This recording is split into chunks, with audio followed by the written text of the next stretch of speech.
Okay, it's gonna be one of those shows. I'm John, this is the Damage Report. What do you think we're gonna talk about? Come on, huh? We're gonna talk about Emmy nominations. Did you see that in female guest stars on a drama, Game of Thrones picked up 4 nominations, including Gwendolyn Christie, who had perhaps her best season of Game of Thrones. I'm joking, of course we're gonna talk about the Trump rally. But in addition to that, and we are gonna be breaking down how horrific, how sickening, and how scary indeed last night's white supremacist rally was, we have other stuff going on as well. We have 3 different guests who are gonna be joining us to break down a number of different important topics. First up, we're gonna be talking about climate emergency declaration in the House that's being pushed for in the Senate as well. Then we're gonna be joined by the executive director of the Justice Democrats to break down 3 new candidates that they're backing. We're also gonna respond to some of the recent attacks to the already elected Justice Democrats. That should be a really good conversation. And then also attacks against migrants. We've talked about that a lot, but what does not get a lot of coverage is how, in particular, migrants who are members of the LGBTQ community have been victimized by the Donald Trump administration and his immigration policy. And so a representative from GLAAD is gonna be joining us a little bit later on the show to break down that. And then after the rally last night, the Republicans, either on Fox News, the online commentators, the politicians, have any of them seen the light? I mean, I think you know where this is going, but we're gonna break down some of the responses at the close of the show. If there's time, Meghan McCain somehow makes last night about her. That's her special talent. We've identified one. But with that, we are going to transition to the rally last night because it is horrendous. At last night's Donald Trump rally, he jumped the shark. He bested himself like it was horrendous. You know what it was, but in case you didn't see it, here's what happened. Omar has a history of launching vicious anti-Semitic screeds.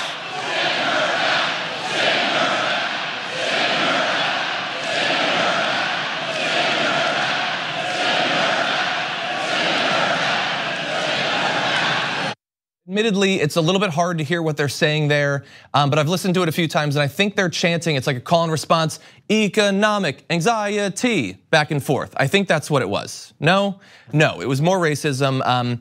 There's so many things about that are horrendous that we're gonna break down here. One I wanna focus on, which is I guess it's a small part of it, but I mean you can't quite see in the little video we have to the side, right on the right-hand side of that, there, thank you. Do you see, I mean, obviously, the crowd of Trump supporters, you have a little girl. There's a little girl wearing a MAGA hat and she looks a little bit confused. But as the chant goes on, she starts chanting it. She has no idea what any of that means, but this is how she is being raised. To chant, send her back to a woman of color in the US government. So what's gonna happen to her? I mean, they talk about wanting people to have freedom and not be indoctrinated. What happens to a kid who is brought to a white supremacist rally where people are chanting about their hatred for literally, I think, the second Muslim female member of Congress ever? I mean, it's absolutely horrendous. There's gonna be more sort of bizarre childhood cruelty at this event too, but I mean, is this the worst thing that we've seen at a Trump rally? I don't think it's the worst thing we've seen at a Trump rally. Everybody seems to have forgotten that back in March, Donald Trump literally joked at a Florida rally that about one potential solution to the migrant crisis was to start shooting them at the border. I know that seems crazy because we don't remember anything for more than a day or two in this country, but that actually happened.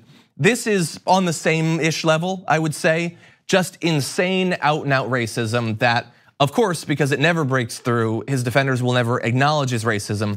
But I wanna focus on an image. So we've shown you the video. Here's an image from that rally. Let's bring that up. It's a screenshot from MSNBC. And I want you to look at that. You can see Donald Trump in the middle there. And take a look at the crowd. And I mean, you know where this is going, but you'll notice something about the crowd. You see a lot of MAGA hats, sure. And you see the back of a lot of white necks. And here's the thing. If you support Donald Trump, there's a good chance that you're a racist, no matter where you are. If you go to a Trump rally, there is no argument that there is any reason you are doing that now other than that you want to be in a room where you finally feel confident expressing your racism loud and proud, as loud as you want, knowing there will be no consequences. Worst case scenario, somebody slaps you on the back. Oh, I heard what you said. But for people who have wanted desperately to be able to shout racial slurs and just express how much they hate people that are not like them. This is Graceland.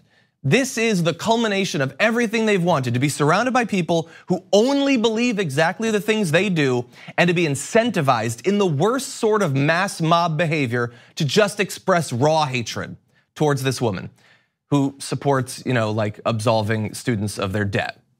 She's repulsive, anti-American. She wants to help out people who have student loan debt. And that's why you go to those crowds. And the thing is, how many years now have we been covering these crowds? This is the natural evolution of that he is going to just sit there, say nothing to stop them, and just bask in the obvious outcome of the campaign he's been launching against Ilhan Omar and other members of the squad for the last, quite a while, but especially the last few days. And what I worry is that the worst case scenario is not just that you have a crowd of people who love expressing these racial hatreds, even though they know they're being filmed. It's that you might have worse than that there. Can we bring up this screenshots from an article a little ways back? You remember Cesar Sayoc, who said that Trump rallies were his newfound drug? He didn't start off a radical right-winger, a radical fan of Donald Trump. He started going to these rallies and it was fun. And it was exciting, and he was told who to hate, and it felt good to hate people. And then he was given a list of targets that he decided to send pipe bombs to. And my hope is that crowd, that shot we showed you, doesn't include any future Cesar Sayocs. And that's the gamble that we have to make as a country, that he's gonna have these rallies. It's going to attract people who go there to be told which people of color in this country to hate. And we just hopefully they're not violent. That's our hope. Hopefully it's not gonna be the Coast Guard lieutenant who wanted to start a race war by shooting up a bunch of people. It's not Cesar Sayoc who went down the list of all the political opponents that Donald Trump provided to him to send pipe bombs to. Hopefully it's just horrendous racism. And that is what I'm hoping for today. And I'm really hoping that Ilhan Omar is protected against the people who want her sent away. A couple days ago it was, remember, he just means like she could go if she wants. For a little bit, and maybe she comes back. It's all about what she wants. Maybe she wants to leave. It took like 72 hours for that to be send her back to the most powerful person in our country and the world. Send her away. You don't send someone away who wants to leave. You force this American citizen who is a servant to the US government to leave our country. That was 72 hours. What about in a week? What about in 6 months? Can you see where this election is going? Donald Trump loves that applause. There's literally nothing he likes more in the world than that feeling. And he's going to chase that high. And what's gonna happen at the next rally? Now, Ilhan Omar, who obviously we're thinking of at this point, she responded on Twitter, the definition of class, with a quote from Maya Angelou saying, "You may shoot me with your words, you may cut me with your eyes, you may kill me with your hatefulness, but still like air I'll rise." And so she's being both classy and strong in the face of this insane threat to her life.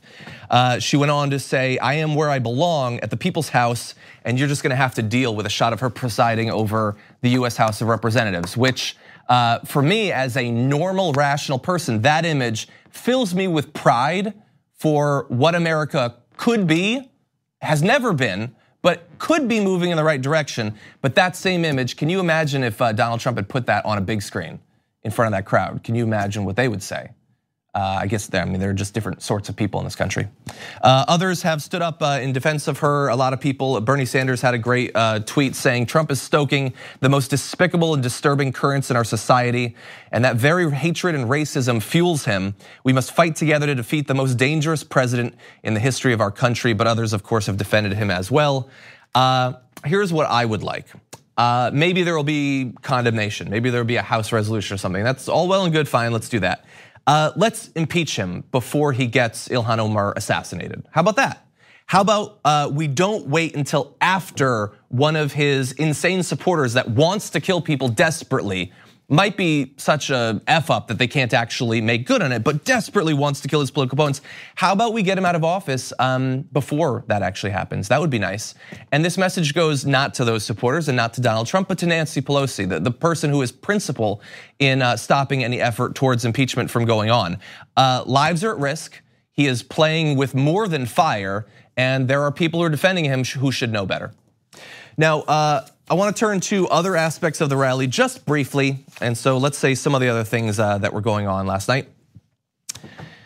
So at that Trump rally, Trump was mainly interested, obviously, in Ilhan Omar. Oh, by the way, that was a scripted part of his speech. It was a long, rambling speech, the second longest that he's given as president. The Ilhan Omar part was scripted, but other stuff popped up. And we're not gonna show you more of the video because it might literally drive you insane, but I do wanna just touch on a few of the hits.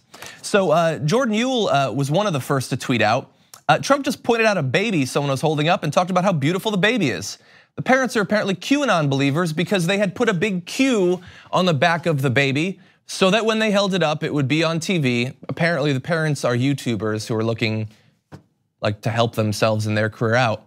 And as bad as I feel for the little girl in the background of Trump who is chanting, send her home or send her away, that baby, that's gonna be a rough road for that baby. If your parents are such rabid QAnon believers, literally the dumbest conspiracy theory in American history, that they're emblazoning your back with a Q. But there was more, including more racism. Daniel Dale was live tweeting some of the rally so that people wouldn't have to see it. Trump called Ocasio-Cortez and then says, somebody said, that's not her name, sir. Again, sir, so this conversation didn't happen because he put a sir in, but he says he responded, no, I don't have time to go with 3 different names. We'll call her Cortez. Too much time, takes too much time, the room is quiet. It's not 3 different names, it's her name, and you're not saying it because you don't have time. You talked for 2 hours. You're saying it to denigrate her and to try to make it more common because people want to find casual ways with just an air of plausible deniability where they can launch racist attacks against someone who committed the sin of having Cortez in their name.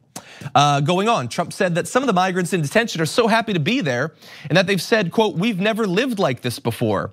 They have water, they have air conditioning, they have things they've never seen. They've seen water before, I think they've seen air conditioning. That did not happen, that has not been said. That's an insane thing to say as you were holding these people in horrible conditions and some of them are dying. Trump on human trafficking, quote, nobody talks about it. He says it sounded to him, quote, like an ancient crime when he first heard about it as a politician, but now he knows it's a severe problem. He became a politician when he was like 69 years old. He reached 69 and didn't know that human trafficking was an issue. Okay, that's crazy. Trump went on to say he's never had an empty seat at any of his events. He has had empty seats at many events, Daniel Dale acknowledged.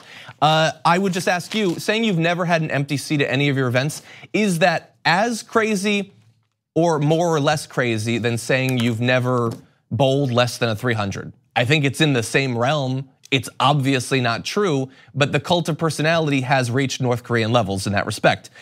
Trump went on to refer to Elizabeth Warren as Pocahontas. He expressed regret for starting to call her that too early, since she has now had time to improve in the polls. He says he will bring it up again if she's the nominee, and it'll be very successful. I have no doubt that it'll be successful in getting his followers to chant it and stuff like that. Native Americans are not one of the main groups that they love to express racial hatred against, but they're certainly willing to engage in it if it's fun. So get ready for that later on in the primary. Trump also said people back there in the media, somebody said he's actually kept more promises than he's made. That didn't happen. He said that, and now he's attributing to other people. That happened multiple times. He said that they're saying that I say that we're giving undocumented immigrants free Rolls Royces. That's what the Democrats want to do. He first joked about it at a rally, and then he just started stating it as fact, and now he's attacking the media for saying that he said it. So that's what you get if you go to these rallies. It is just off the walls rambling. It's the ramblings of a person whose brain is melting out of their ears. And unfortunately, before that happens, they have an incredible amount of power. And so regardless if it's more casual racism, if it's conspiracy theories being laughed at and applauded, it is just insanity, and that's our president. That's the world that we're living in. Okay, we're gonna take a short break. We come back, lots of important news to get to after this. We need to talk about a relatively new show called the Republic, or UNFTR. As a Young Turks fan, you already know that the government, the media, and corporations are constantly peddling lies that serve the interests of the rich and powerful. But now there's a podcast dedicated to unraveling those lies, debunking the conventional wisdom. In each episode of the Republic, or UNFTR, the host delves into a different historical episode or topic that's generally misunderstood or purposely obfuscated by the so-called powers that be, featuring in-depth research, razor-sharp commentary, and just the right amount of vulgarity, the UNFTR podcast takes a sledgehammer to what you thought you knew about some of the nation's most sacred historical cows. But don't just take my word for it. The New York Times described UNFTR as consistently compelling and educational, aiming to challenge conventional wisdom and upend the historical narratives that were taught in school. For as the great philosopher Yoda once put it, you must unlearn what you have learned. And that's true whether you're in Jedi training or you're uprooting and exposing all the propaganda and disinformation you've been fed over the course of your lifetime. So search for UNFTR in your podcast app today and get ready to get informed, angered, and entertained all at the same time.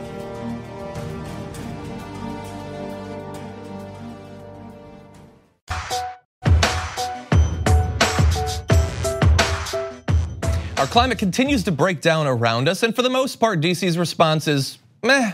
But there are some people who take it seriously and are considering declaring a climate emergency declaration. And joining us now to break down what that would mean and what we need to do is Executive Director of the Climate Mobilization, Margaret Klein Salamon. Welcome to the Damage Report. Thanks so much for having me. Very glad to have you here. And so this climate emergency declaration, what would that actually be, and what's the hope? What would it accomplish? The climate emergency declaration is the United States government finally telling the truth about the climate emergency, the fact that everything is on the line. This is a risk to all of us, and it needs to be treated with that level of seriousness and intensity. What the resolution calls for is a massive mobilization, a transition of our economy to not only mitigate, but actually reverse global warming. So basically, it's an entirely new paradigm in terms of responding to climate. Okay, and what about precedents in other countries? Have there been other countries that have gone down this sort of path to try to make clear how important this emergency is and what we need to do to address it? Yes, so over 800 local governments in 16 countries have declared a climate emergency, including New York City, Paris, Sydney, and Los Angeles. And countries are starting to follow as well. The United Kingdom, Portugal, Canada, and France have all declared a climate emergency. And so, look, I saw that Senator Bernie Sanders, Representatives Blumenauer and Ocasio-Cortez were involved in this effort. Do we have any idea of how supported it would be, the chance that it would pass not only the House, but the Senate, and what the path forward might look like? So there's 55 co-sponsors now, with including seven presidential candidates. So yeah, we do think it can pass the House. Probably it can't pass the Senate right now, but honestly, it depends on how strong of a movement we can build and how quickly we can get the United States to realize how acute this crisis is. So yeah, right now we're focused on getting it to pass the House. And I should add, you should go to climateemergency.us to tell your congresspeople to declare a climate emergency. So I want to talk to you a little bit about some of the work of people who are trying to move the country in the right direction on these issues. Obviously, you're executive director of the Climate Mobilization, obviously very involved in this. Here on the show, we try to get people to acknowledge how serious this problem is and what needs to be done about it. Right now, we're in the middle of a primary, and as you pointed out, many of the candidates have signed on to this. Hopefully, if one of them were to become president, they would act on it. But of course, there's the chance that Donald Trump could win re-election, or one of the candidates who perhaps does not prioritize dealing with climate breakdown might become president. If this election does not go in the right direction, what should activists who are environmentally focused, what should they do to make sure that we mitigate the damage? So yeah, obviously Donald Trump getting reelected is a nightmare scenario for a lot of reasons, including the climate. And I think it is a top priority for the movement to do everything that we can to prevent that from happening. And that includes telling the truth about the climate emergency and advocating for a solution that could actually work.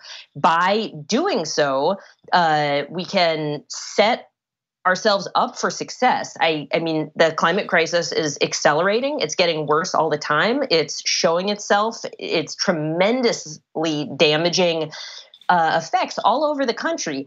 And so strong climate action is actually popular. So by pushing Democrats and candidates to embrace this new paradigm of climate change is not a problem, it is an emergency that requires World War II scale climate mobilization, we can actually help them get elected and then obviously initiate that. If it doesn't happen, if Donald Trump gets reelected or the GOP gets reelected, it just means we need to build the movement even stronger. I mean, that is really a terrible situation, but people power can overcome suicidal and corrupt regimes. So we're going to need to do it but let's prevent it if we can. Exactly, because of course we know that the timeline is already very much not in our favor for action taking place today, let alone action taking in 2 or 4 or 8 years. You mentioned there the nightmare scenario if he were to be reelected, but of course he's already been president for a couple of years. As someone who is integrally involved in this movement, how would you rate his record on the climate and the environment so far? Absolute failure. However, it is worth noting that the Democratic Party has also been terribly weak on climate as well. And that the Clean Power Plan, Barack Obama's Clean Power Plan that Donald Trump is dismantling, but the Clean Power Plan was never going to prevent the collapse of civilization and the living world. Only an emergency transition of our economy and society can do that. Exactly, yeah, and so on this particular issue, perhaps more than others, there's a lot of blame to go around, and hopefully, fingers crossed, this election will help to undo some of that damage or fix the situation.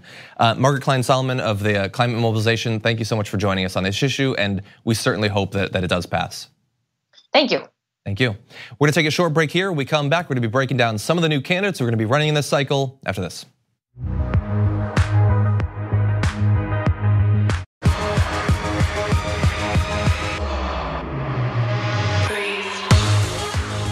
The quest to improve the House of Representatives and the Senate continues, but long before General Election Day, one of the most important parts of that quest is making sure that we have the right candidates to eventually run in the general election. And joining us once again to break down some of those new candidates is Executive Director for the Justice Democrats, Alexandra Rojas. Welcome to the Dems Report. Thanks so much for having me, Joe. Great to have you back on, and especially now when we've talked about Jessica Cisneros and Jamal Bowman. There are 3 new Justice Democrats that are going to be running, and I'd love to find out more about them. Yeah, of course. I mean, we have Cori Bush out of Missouri's 1st District, who we endorsed last cycle as well. Betsy Sweet, who's running out in Maine against Susan Collins, so that's our 1st Senate candidate. And we also have Marie Newman out in Illinois' 3rd District, which we endorsed last time as well, who's going against Dan Lipinski, who's similar to Henry Cuellar in a lot of ways. I would say they are the most undemocratic Democrats of the U.S. House of Representatives. And obviously, Susan Collins is our 1st Republican that we're going after. So we're showing a lot of excitement. And of course, I think, what you alluded to earlier, which is that if we want to elect champions of a Green New Deal, of Medicare for all, and have them all do it without any corporate PAC or corporate lobbyist money, we have to get involved now, not 6 months later. Exactly. There are over 70% of the country that doesn't get involved in competitive elections at all, and so it's on us to mobilize our people power. So I have to ask you a few questions about those races. I'm fairly certain, but correct me if I'm wrong, Dan Lipinski, he is the anti-choice Democrat? Is that correct? Yes, that's true. And he was one of the only Democrats just recently to vote against LGBTQ, a bill related to LGBTQ people. So again, another Democrat in our party that is sort of Democrat in name only, not necessarily when it comes to their voting record and their alignment with the GOP. Yeah, and the issue isn't just that he holds these positions that are 100% out of the mainstream of the Democratic Party. It's that I imagine Mary Newman is going to be facing not just Dan Lipinski, but the machine of the Democratic Party, which is going to protect their incumbent. And so, I mean, how is she feeling about the battle that she's going to face to differentiate herself from him, be attacked probably for acknowledging his flaws and going up against what will probably be a well-funded primary opponent? Well, I think what we're focused on is making the case to voters, right? I think at the end of the day, DC elites, people that are out in Washington, DC, are going to run their race. And what we're going to do when we don't have big money and sort of funded by corporations, we're going to invest in people power. And you can already see her not only doing that, we're hosting a national weekend of action with all of our Justice Democrat candidates, a year out, because we know that if we want to be able to go up against entrenched incumbents, we have to get started now. And then also, if you look at her Q2 fundraising numbers, she's right there with Lipinski. So I think we're already seeing that the DCCC blacklist is backfiring on the DCCC, and we're showing that we're competitive in these races, and they're nervous about it. Okay, and so we're going to be looking to talk to all of these candidates. We've actually talked with Betsy Sweet not too long ago, and I want to talk to you about Cori Bush. So Justice Democrats obviously must have learned quite a bit over this last cycle, and as you pointed out, Cori Bush ran the last time around. What is her approach going into a second fight for this seat in this next cycle? Well, I think, like you said, we learned a whole lot about, I think, campaigning, not just from the mechanics of how to actually do the campaign, but what it's like being a candidate themselves. And I think Cori, now going through this her second time, has a bit more understanding of the level of, I think, time and work that she has to put in. Not that she didn't do it last time, but again, this time, right? When we know that we're going to be outspent, that's why we're getting ready over a year early and hosting events like our Weekend of Action to be able to show that even though, we might not be able to compete in terms of corporate donations, we are going to be able to compete with people power. So this time around, it's a lot more intentional, I think, in making sure that our field operations are, being as utilized and as effectively used as possible. And hopefully also, she's more of a known quantity in the region, and that might work to her advantage this time around.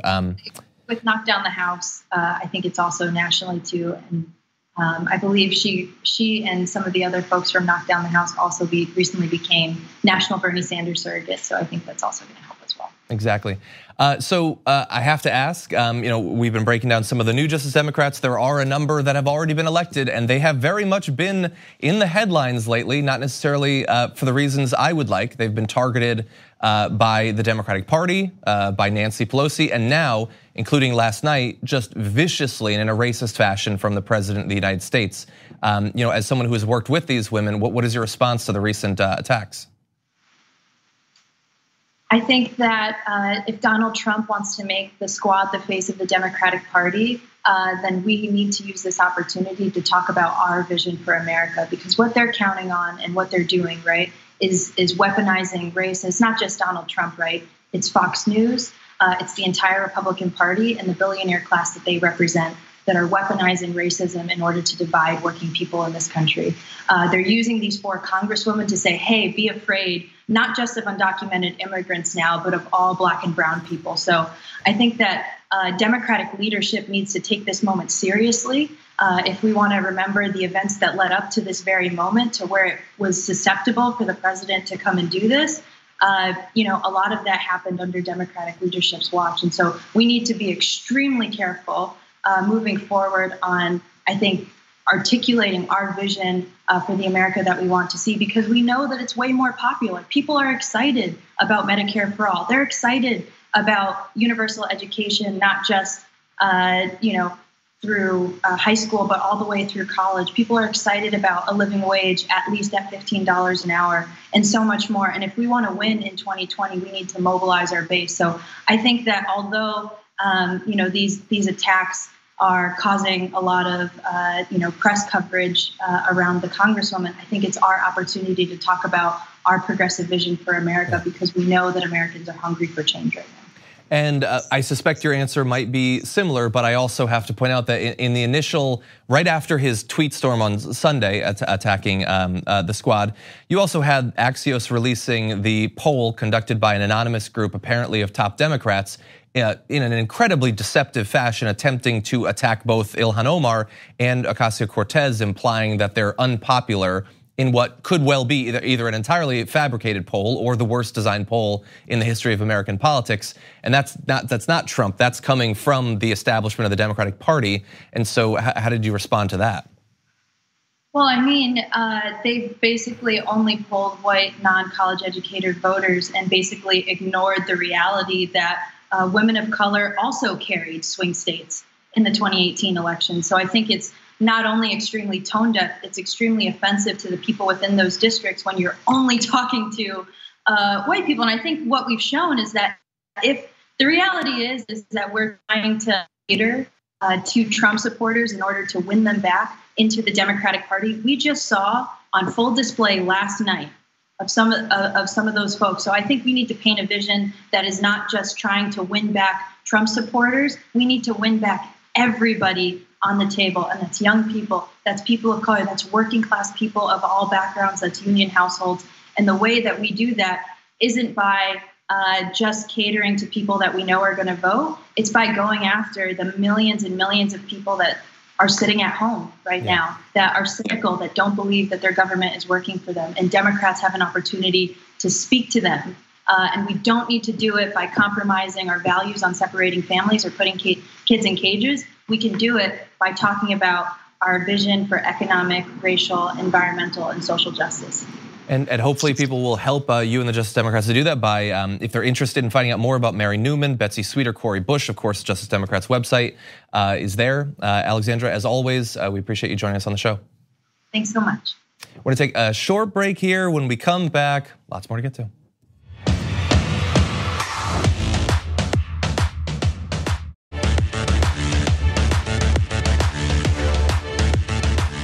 Joining us now to break down an angle that doesn't get talked about nearly enough in the immigration issues that are going on right now is Chief Programs Officer at GLAAD, Zeke Stokes. Welcome to the Damage Report. Thank you so much, John. Thank you, we're glad to have you on. So we've been talking a lot about what's been going on at the border, the horrendous conditions that migrants are being held in. But one aspect of the story that doesn't often get focused on is the sort of unique problems and issues surrounding how the immigration and asylum policies affect members of the LGBTQ community in particular. And I would love to learn more about that. Sure, you know, there are about 900,000 LGBTQ immigrants in the United States, and about 260,000 or so of them are undocumented. And so, you know, obviously the first important thing to remember here is that asylum seeking is a legal form of immigration. So these are not people who are arriving in this country illegally, and many times they're traveling and they're traveling to the US and fleeing very horrific, homophobic, transphobic conditions in their own countries in Central and South America in particular. And so, you know, when we look at the situation of children in cages and people in cages behind chain link fences at the border, you know, the thing that we've been so outraged about, it does impact LGBTQ people in some cases a little bit differently. That's because, you know, if you don't have access to your hormone therapy and other medical interventions for transition, then transgender people are obviously are affected in a different kind of way. Also, many people who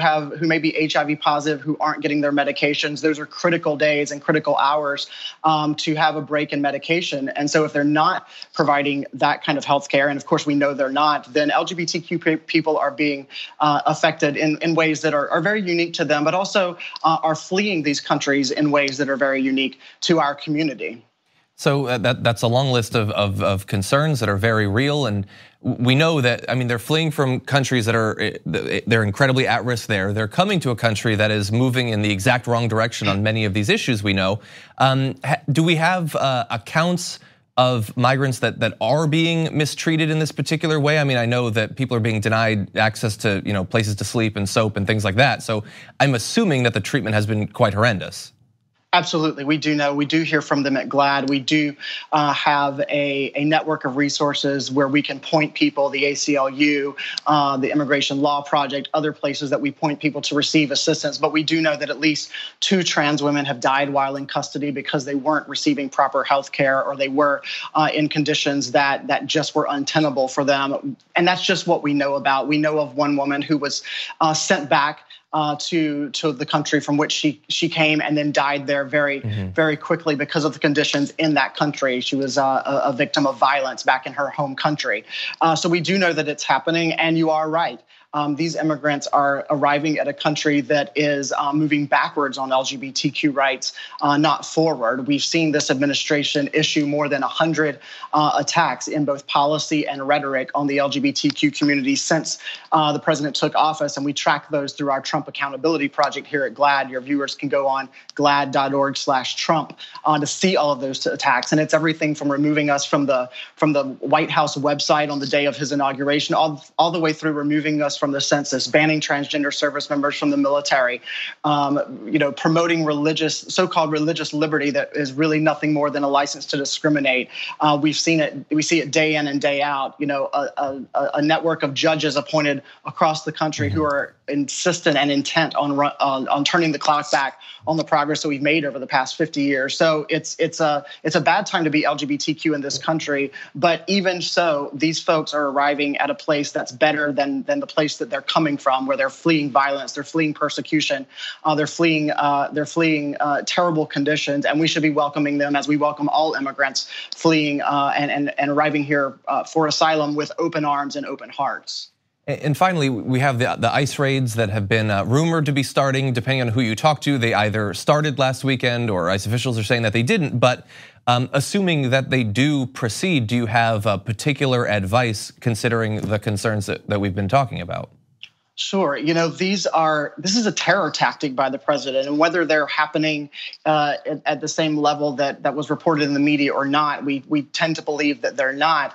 The fact is that these kinds of this kind of rhetoric is sending immigrants, migrants, their families further into the shadows, further into the closet, and we see folks who are scared to go to work. They're scared to go to church, and so they lose if they stay in their home. They lose if they go to work because they're afraid that they may face some action there. So it's likely that they're losing their jobs because they're now afraid to go to work. So these are really, really terrible conditions. And if people are feeling threatened in their home, the first thing they should know is unless an ICE agent has a warrant, they can't enter your house without a warrant for arrest. A warrant for deportation or removal is not enough.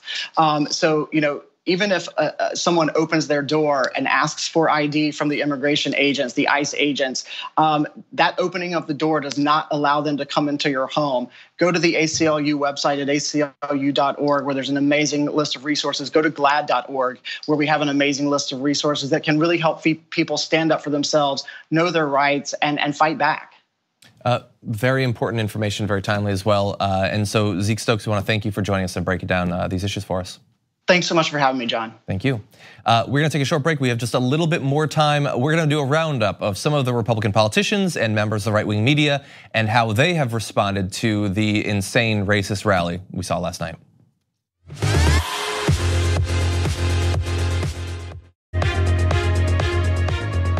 You know how you make America great again? Tell Donald Trump to go to hell. Bringing out the worst in us. Disparaged women, opportunistic, religious bigotry, race baiting, xenophobia. He's a jackass.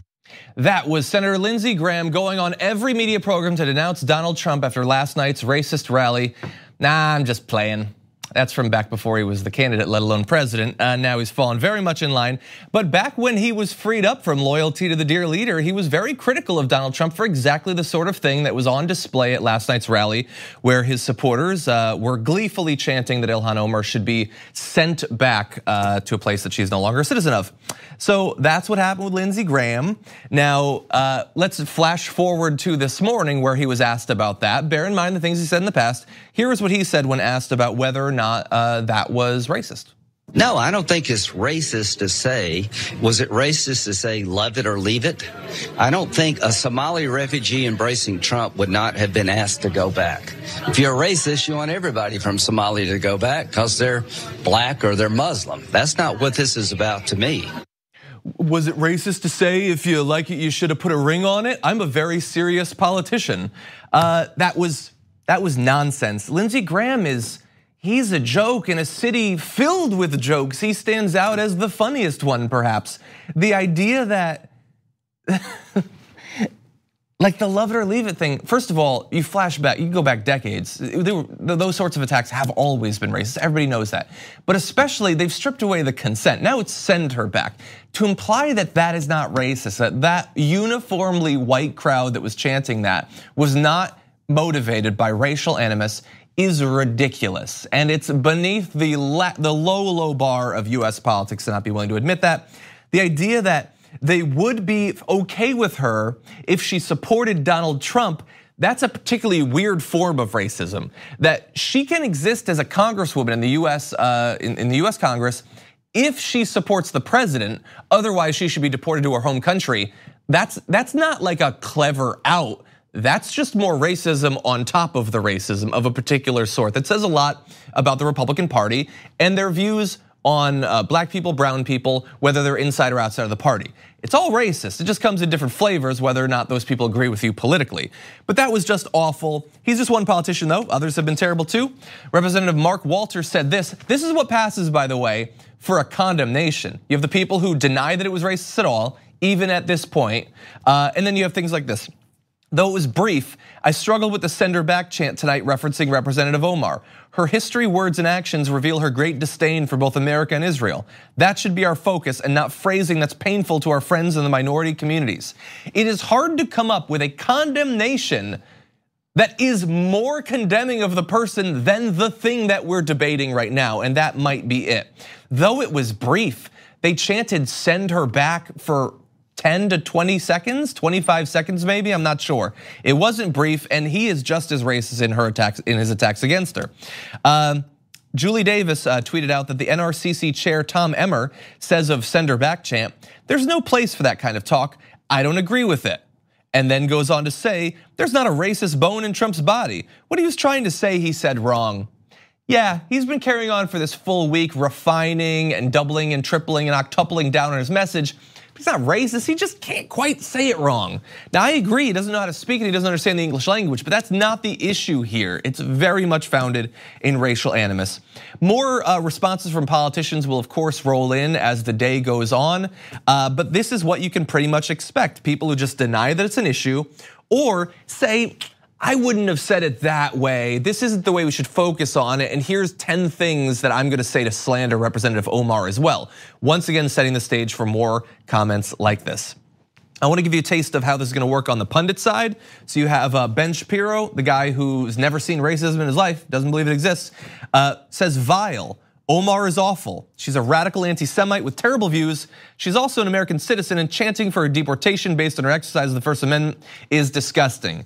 This is the sort of pathetic, cowardly thing that is better than what most of them will say, but is awful in its own way. Vile.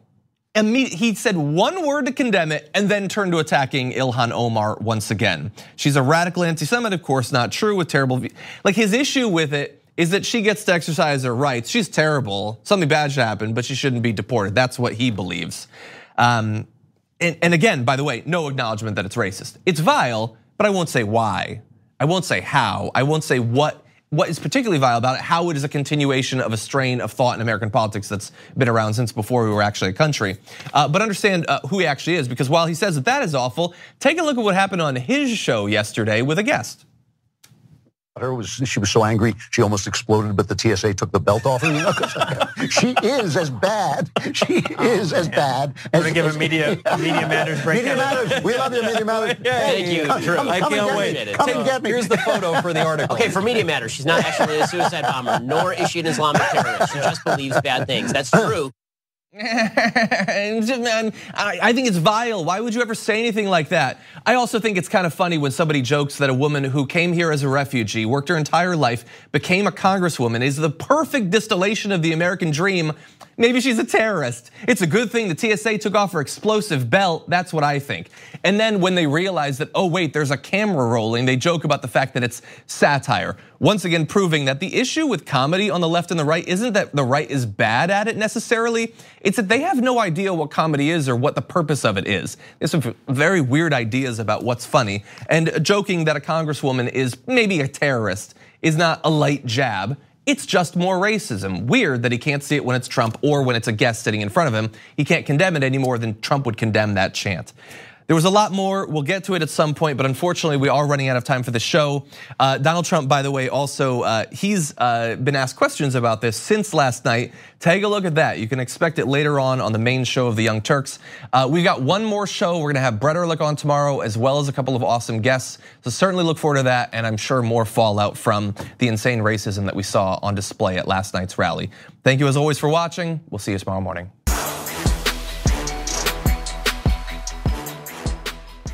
Thanks for listening to the full episode of The Damage Report. Support our work, listen ad-free, access members-only bonus content, and more by subscribing to Apple Podcasts at apple.co/TYT. I'm your host, John Adarola. I'll see you soon.